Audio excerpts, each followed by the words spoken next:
আমি একদিন ওয়াজে বলছিলাম যে লাল, নীল, হলুদ, কমলা, বেগুনি বিভিন্ন কালারের বর্তমানে যে মহিলারা রঙ্গিলা বোরকা পরে, টাইট ফিটিং বোরকা, এগুলো কোনোভাবেই ইসলাম সম্মত, শরীয়ত সম্মত, কোরআন সুন্নাহ অনুমোদিত বোরকা না।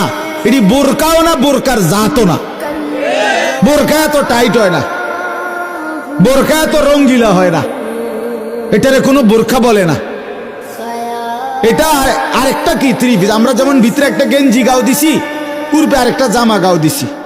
আপনারা একটা ভিতরে গেঞ্জি গাও দিছেন, পূর্বে একটা শার্ট গাও দিছেন।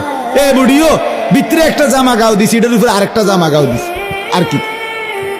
তো বোরকা হইতে হবে ঢিলে ঢালা, বোরকা হইতে হবে কালো, বোরকা হইতে হবে উপরের পাট্টাটা একবার হাঁটু পর্যন্ত নোয়ানো, বোরকা হইতে হবে এমন এতটা ঢিলে ঢালা যেন শরীরের গঠন বোঝা না যায়। মহিলাটা চিকন না মোটা, লম্বা, বেটে, এটা বোঝা যাবে না।